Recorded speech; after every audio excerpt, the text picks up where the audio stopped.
Oh, hello. Yeah, well, I guess it's midweek, isn't it? Yes. Still getting things done, but just don't feel like I'm really doing anything important, other than being here, obviously, now. But obviously, by the time you see this, it won't be now anymore, and I'll probably just be back in bed having a bit of a snooze, to be quite honest. Anyway, yes, well, we're heavily into flags, aren't we? It's all flags, isn't it? Flags here, flags there, flags being painted, flags being put up, flags being taken down. Boo hiss. Well, only if they're the wrong sort of flag. Of course, there are certain good flags that have bits of red and blue and other colours on them, and then there are bad flags which may also have those colours on them, but you know which ones they are. They're bad, aren't they?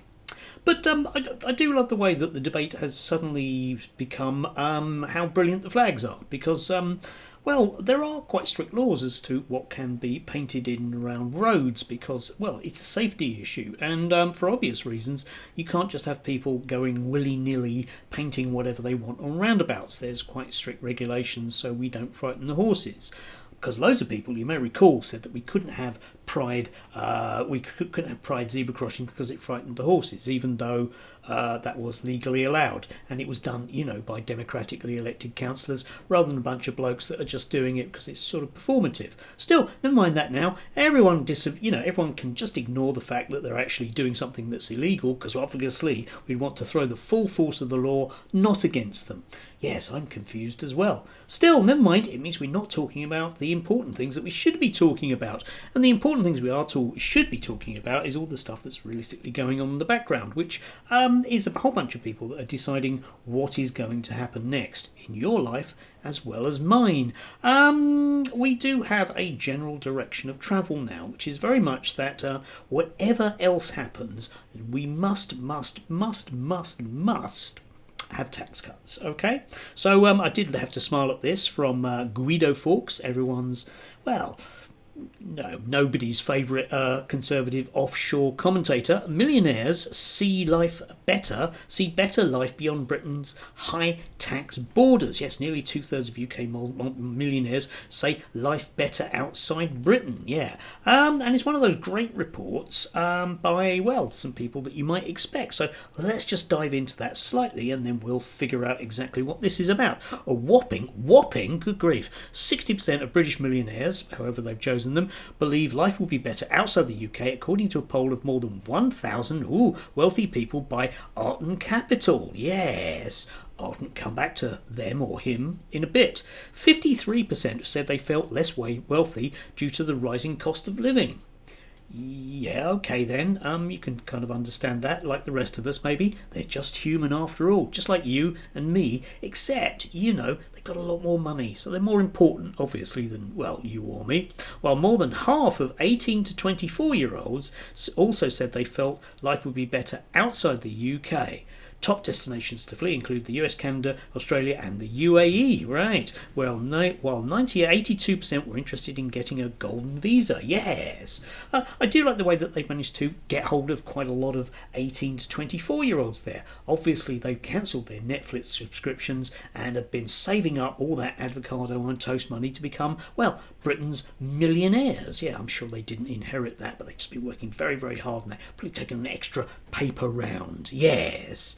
But anyway, Heartland Capital CEO Ahmed Artan is the guy responsible for this, and Kel Surprise, he's yet another one of those people that gets paid a great deal of money to assist rich people flying all over the world and making sure that you don't get hold of their tax money, because after all, they don't want you to have anything. Okay, that's the important message here. These are important people that should be allowed to be globalists. Other globalists are bad. Globalists, remember that, are bad, unless they're actual globalists, in which case it's fine, like Arden is. Yes, lives in the UAE, as indeed do some of our commentators. Which brings me perhaps to the point, because yesterday, just as an example, we had this from Paul Goodman. No, I know you've never heard of him. He was a shadow something or other under the I don't know who, Haig and the rest of them, that period of Tory out in the wilderness lot. We had this, he's obviously a lord now for services to being in the wilderness, presumably. Anyway, if Reform wins, they will need Tory support to defeat the institutional intifada. Ooh, good use of the word intifada there.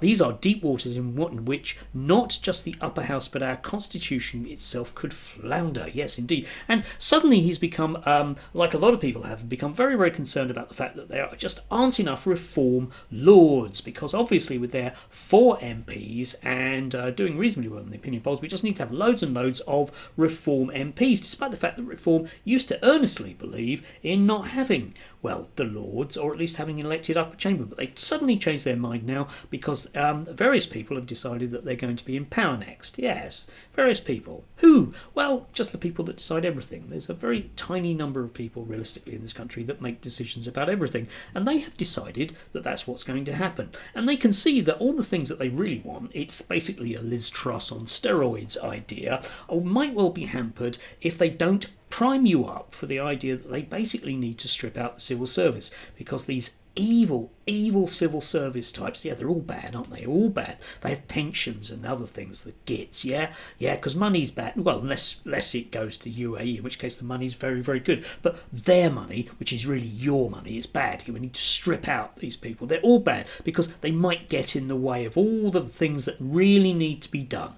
And this has just happened in the last 6 months. This is now the tale, okay? Various groups of people have decided that we're going to have a Reform government next. They're going to introduce the standard Liz Truss, various tax cuts for the rich. They will try to do something around the ECHR, which will mean that you basically don't have any human rights left. And in order to make sure that there are no problems to that smooth transition of power this time, they're going to strip out the institutions that keep you reasonably safe. No, not roundabouts that are painted white. I mean something more important than that. And this is all done, of course, under the cover of, well, let's talk about brown people and hotels, or hotels and brown people, or brown people in hotels, or migrants who are brown in hotels, or migrant hotels, or brown migrant hotels. Yeah, that's the important thing. We need to talk about that an awful lot, so we're not talking about the actual things that are really, really going on. Yeah, I do like the fact that, the Reform Party can just make up this stuff as it goes along, doing whatever it sees fit, because it's basically just a single shot at trying to make sure that we finally get to the nirvana whereby all the rich people will get all those tax cuts, which means hopefully they won't leave to go to the UAE, despite the fact they'll have no incentive to stay because the whole country will basically become a lot worse than it is now. Still, never mind that. Yes, and we can see this just in a wider context because this stuff a number of months ago was simply part of the fringe. I mean, here's the Heartland Institute for the UK and Europe. Oh, that's good.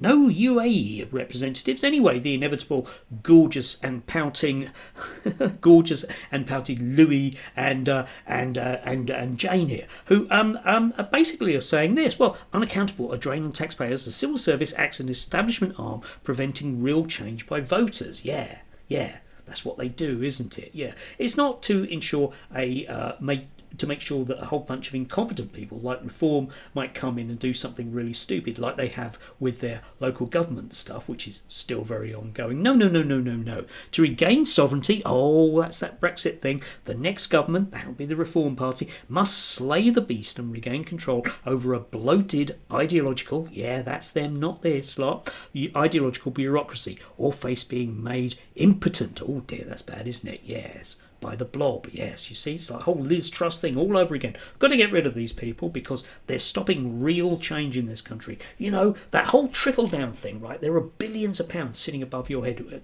that would land with a huge crash the moment we get a Reform government, if only the civil servant bastard gits that they are will allow it to happen. Yes. And of course we won't hear anything about this kind of stuff other than in very vague terms in the media, because they are far too busy basically regurgitating the same basic stuff that they want you to think about rather than what actually is going on. So it'll be roundabouts and flags and flags and roundabouts. Oh God, yeah, because what you lose on the flags you gain on the roundabouts. Or is that you gain on the swings. I don't know, I get confused slightly. And you might call me cynical about this, but have you noticed, it's particularly in the last year, the way that the faces that we have as political commentators, and by that I mean actual politicians, sort of, are still the same. I mean, I give you this classic, right? Okay, this is from yesterday. We had Jonathan Gullis sitting next to Ashworth, right? Okay, both these guys lost their seats at the last election, and yet a year in, here they are, still giving us their thoughts. Apropos of what? Yeah? Who do they represent? Nobody. The voters didn't want them. And yet here they are telling us about what the voters want. Yeah, we get Jonathan Gullis, who can't even get a job as a teacher. Not because, he was a member of the Conservative Party. That's not the reason. The reason he can't get a job as a teacher is because he's Jonathan Gullis. You wouldn't want to work with him. He sowed those seeds for himself, okay? Yeah? Nobody wants to employ Jonathan because he's Jonathan. It's the sort of it's the Graham Ninehan thing, yeah? It's not your views, mate. It's you. But here they are, being presented to us. And you will notice this with loads and loads of them, yeah? Ex-Tory, ex-Labour MPs that get dragged on to very, very mainstream news programmes to tell us their views on things when they have no legitimacy whatsoever. And they always end up talking about the same things that the people that run the stations want them to talk about. It is no real mystery as to why Farage is so high in the polls when he has his own TV show on GB News. And I don't earnestly believe that somehow he just clocks in, and then clocks out again and doesn't have a discussion with Paul Marshall and his business mates and the rest of them in all of the think tanks that they invite on as to what they're going to do once they've persuaded you that there is no alternative to a reform government. I don't want my life to be dictated to by an unelected group of people. Now, you can argue that Nigel Farage has been elected, sure. But all those other people that I've mentioned here effectively haven't, have they? Yeah?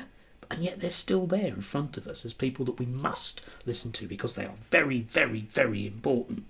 Somebody in the Lords, an ex-MP, some political commentator who's employed by very dubious dark money out of Tufton Street. Oh, God, yeah. Yeah. It's a stitch-up, isn't it?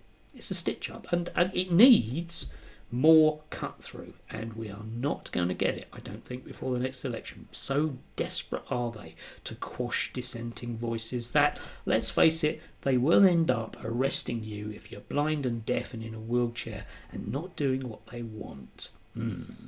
Anyway, enough of that. Do have a lovely day if you can do. Enjoy the kind of it's still vaguely summery, isn't it? I don't know what's going on with the weather. I never know what to wear. I never know. Anyway, enjoy.